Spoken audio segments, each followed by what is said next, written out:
Hello 啊，大家好，年尾啊，還債日常，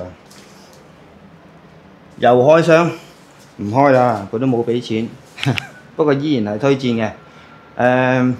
我再次講啦，經常有觀眾朋友問試啱揀乜嘢，TOTO不二之選。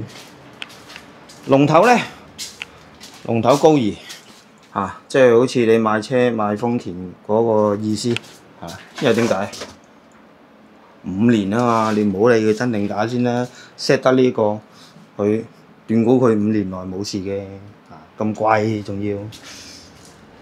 咁今日呢，不如就講一講所有潔具嘅一個選擇同埋安裝嘅時候要注意嘅嘢啊，無論客人或者係師傅，好冇？講到水箱餡呢，佢跟嚟嘅時候呢，工廠姐姐砌好晒俾你㗎啦。呢個上水呢係冇得調高低嘅，佢只有靠嗰個微調調盡佢都係環保沖水嚟嘅。如果介意嘅就換支福馬啦。缸芯呢，大細水冇乜相關嘅你撳都係唔係都係咁大水㗎啦。另外呢，就係佢原裝呢，佢原裝呢兩口水箱螺絲呢，就將我呢兩粒就收喺個水箱入邊嘅。黃銅浸鹹水呢，舐自己屋企嗰啲水係咪鹹嘅先咯就唔一定話下下掉嘅。風琴喉啦，不過而家呢，俾我哋講下呢，而家好多買新試坑呢，佢俾你嗰條都係福馬嚟㗎啦。呢啲鵝頸龍頭呢，呢條匙羹柄呢，至於正裝定係橫裝呢，視乎個設計同埋現場環境啦。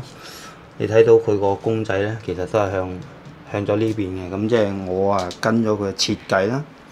另外就係呢條賓州仔呢，其實喺香港嗰個土地問題咁嚴重嘅情況底下呢，我成日同啲客講，你掹出嚟少少，轉到彎就好啦你唔好 expect 佢可以成條掹出嚟，因為如果你長期咁做嘅話呢，你下邊嗰棚嘢呢，就一定係有狀況出現嘅。熱水爐啦，之前都講過啦，裝修嘅時候記得處理好佢背後嗰個煙通底框啦，呢個就關係到戶外嗰個風雨嗰個問題啦。另外呢，買爐呢，一般呢好多，譬如同一個樣嘅同一個 model 嘅爐呢，佢有分大流量同埋細流量嘅。細流量嗰隻係9000蚊，大流量嗰隻先至係一皮嘢嘅啫，就即係唔爭啦，即係有大買大啦另外排掣雨能龍頭，其實靚嘅牌子呢，佢靚喺邊度呢？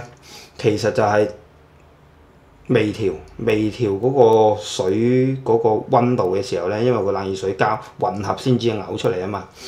就係佢呢個呢比較線性啦，同埋佢唔會話好似啲即係揸車俾油咁樣一卡咁樣，咁就校得冇咁smooth啦。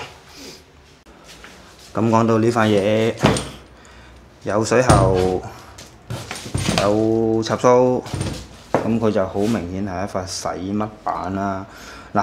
電板呢，其實唔同即係日本仔同嗰啲咁嘅濕鳩摩鋪嗰啲完全唔諗同即係我唔係淨係指某個品牌，係只有 TOTO 係冇收錢嘅，只有 TOTO， 只有日本仔呢。即係佢哋呢，係咁多年都致力於呢個嗰個對高潮嗰個研究你明唔明即係菊花高潮嗰個係啦，你明啦，即係人哋國家一定係專業嘅。呢塊板呢？呢塊板如果我冇估錯嘅話，應該貴過嗰個試坑嘅，係啦，即係呢個價錢唔高潮，屌得啦！而家啱啱裝好啦，我入邊就行緊嗰個應該係自動清洗啦，第一次。好，嚟到試水環節，呢點解要針到差唔多嘔出嚟咁滯呢？因為要試翻呢條玻璃加邊，哇，悶得滯，係啦。咁啊，試水一定係試最大水量啦。咁 overflow 就唔使講啦，係咪？跟手咧呢啲呢啲都係做測試嘅。咁另外咧，洗衣機隔氣啊，係啦。咁有好多人哇！我做完水喉之後臭啊咁樣個水，其實咧有個水喉佬懶鳩閪做完之後冇倒水。咁跟住咧又話你裝完洗衣機又唔臭㗎啦，黐鳩線啦，唔得咁樣嘅做嘢，係咪先？咁唔會漏㗎啦，繼續啦。咁過翻嚟呢邊啦係啦，咁嗰啲就裝好啦。咁呢隻 CW920咧就唔係一啲咩新嘢嚟嘅，係啦，有好耐啊。咁個款就成隻船仔咁啦，卡食啲。咁試一次沖水俾大家睇。咁佢依然都係有兩個窿嘅，上一個窿，下邊一個。咁唔知算唔算得講話係咩雙船單船嗰啲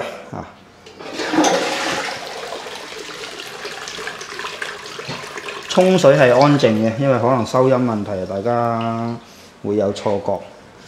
咁沖完之後咧，上水亦都係靜音嘅。而家經過調校之後咧，就比原裝嗰個慳水就多咗大約1 litre多啲到啦。通常我講到呢度咧，就實有啲人衝出嚟話呢啲高科技電子嘢咧擺喺浴室，我唔襟用，易壞咁樣。其實唔會。日本仔做呢啲嘢咧，你唔好當佢傻嘅先得㗎。咁首先咧，呢一 set 嘢咧，包括陶瓷啦，同埋個電板咧，其實都係一啲比較矜貴嘅嘢，甚至乎你話好唔好維修啊？絕對唔好維修嘅。你睇翻佢後邊嗰個 gap 咧，因為佢呢度肥咗，咁所以你如果第二日譬如換缸芯換波殼嗰啲咧，你想唔拆個下裝嘅情況下去做咧，又唔係唔得嘅，不過好辛苦咯，係啦。最後做總結啦，口水比較多。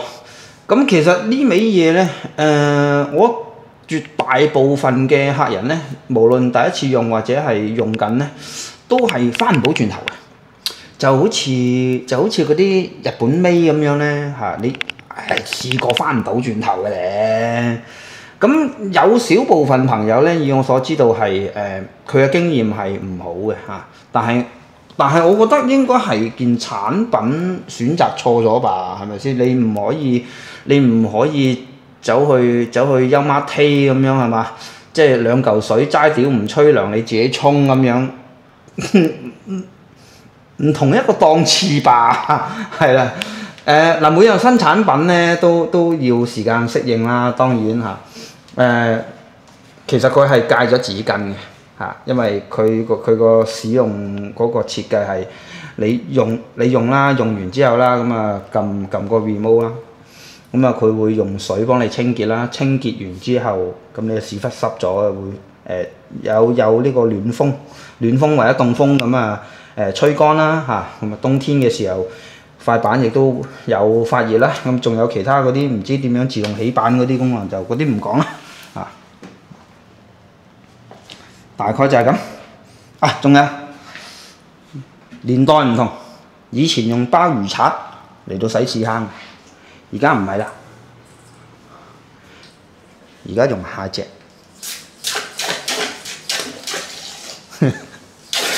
咦好猛，講到呢度，拜拜。